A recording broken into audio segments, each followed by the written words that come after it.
Hi, welcome to Out of the Rough Chamber Edition. My name is Fred Arnold, and in this show, we'll highlight opportunities and solutions to help get you out of the rough and into success, both personally and financially. In these tough economic times, I want to provide to you practical solutions to many of today's challenges. And today we have Dana Kopp. Dana Kopp is the chairwoman for the Santa Clarita Valley Chamber of Commerce.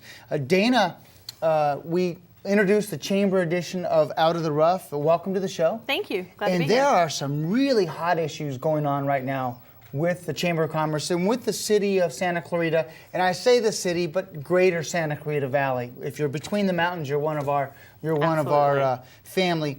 Redistricting. Tell us a little bit about what redistricting is and where we stand with it. Well, redistricting is when you have the opportunity to redraw the lines, basically, from our legislators, whether it's at the state level for Senate and Assembly, and then at the federal level for our congressional leader.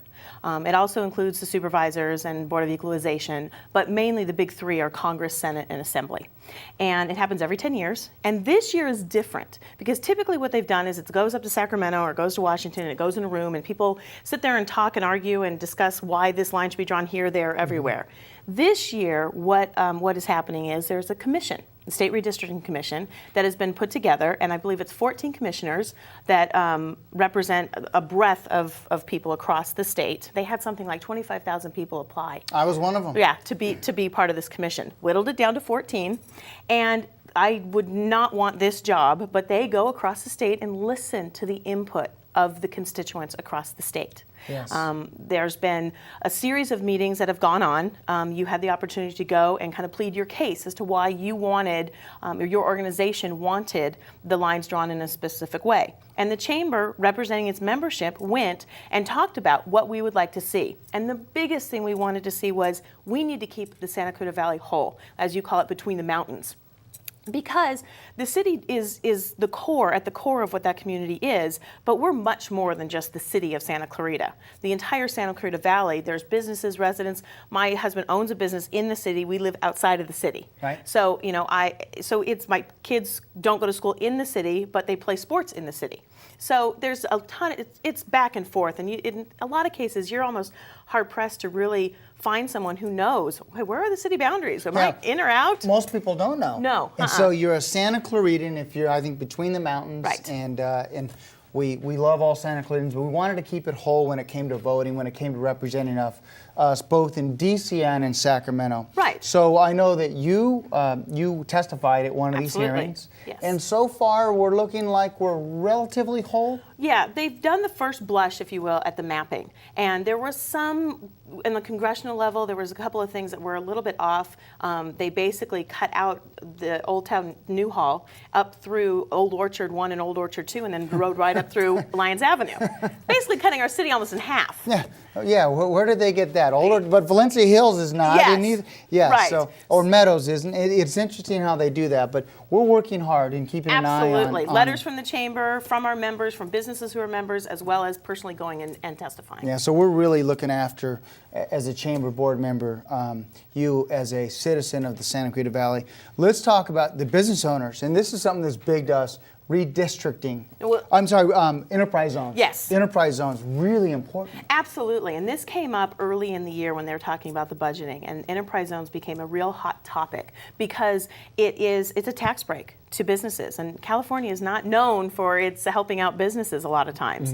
And the chamber got behind this one in full force because we needed to protect our businesses, not only for future tax credits, but also for existing banked credits that our members have banked and are depending on going forward. Right. So not only did we have a letter campaign and when we sent emails and put together petitions and all of that, but we also went to Sacramento on 2 separate occasions to lobby on behalf of our members to let them know that A, we're not letting this go quietly, and B, showing real world examples of businesses, whether it's Bayless or ADI or Princess Cruises or the city of Santa Clarita or the auto dealerships, and giving real world examples where the enterprise zones work. Santa Clarita is one of the best run enterprise zones we have in the state, and we need to make sure they heard us loud and clear when we went up there. And one thing that's important is you might not know as a citizen or as a business, there's a lot of businesses out there that are small, mom and pop, or just a little bit bigger than that, and can take advantage of the enterprise zone hiring credits. Absolutely. And so it's important that you know we're representing you.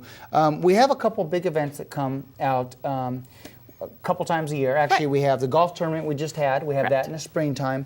But we have the expo. Yes, we have the Community Expo and the Taste of event that they kind of are back to back. They happen in September this year. Typically, it's been in October, but with a couple conflicts and things, we moved them to September. And it allows for our members that are food service members, restaurants, to come out and showcase what they do best. Right. And it is a Fun. party. It is fun. Great. And that's the Friday night before That's the Friday event. night. And then Saturday and Sunday, we get down to business, where we have an opportunity for our members to come out and to showcase their business. They can talk about what they're doing. They can give handouts, flyers, discounts, coupons. A lot of people do like fun raffles and games and things to get people interested and advertise their business and what they do. And that's open to the public, correct? Absolutely, yes. For the weekend, we get about 5,000 to 7,000 people, depending on, if it rains or the weather has a play into it. But now that we're indoors at the activity center, it's a really great event. The entire family can come. There's everything available. And if it's in September, it's going to be warm, so it's indoors. Right, absolutely. Which is very, very important. I want to talk about one last thing, and that is leadership opportunities. You're a leader of our city. I thought that the last chairs of the Chamber of Commerce, I have a lot of aspiration or appreciation for John Shaffrey.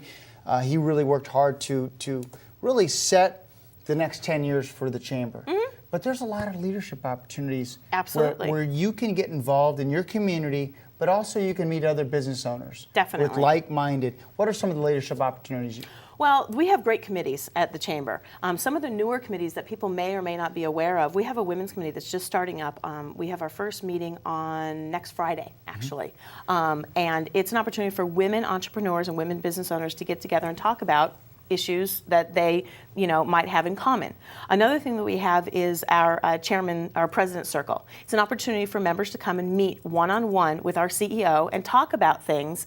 And really, great ideas have come out of there. And the best part about it is, if you bring up a topic, a solution, an idea, something that needs to be addressed, action is taken almost immediately, which is fantastic. And it's an opportunity to be a true leader for your chamber and your business, and work together with the Chamber in that way. Well, I must say I really appreciate what you've done for the Chamber as a Hart grad. I'm sorry. Absolutely. As a Hart grad and a Santa Clarita in your whole life. Yes. You're giving back to the community. I appreciate it as a member of the Board of Directors, as a business owner, and as a resident of the Santa Clarita Valley. I very much appreciate what you've done for the Chamber and what you've done for the city. So thank you very much. Thank you. I appreciate that. The Chamber, if you want to reach out to the Chamber, scvchamber.com. Correct? And the phone number. Don't know it. Go to the Chamber website. Yes, it's in my phone. I just had it. It's program number. It's button number 4. So go to scvchamber.com. Correct. And all the information you need to participate in any of the events there at the Chamber. We're going to jump to a quick break, but when we come back, we have Scott Jetty with Credo Consulting, and we're going to talk about some solutions for your business with Scott.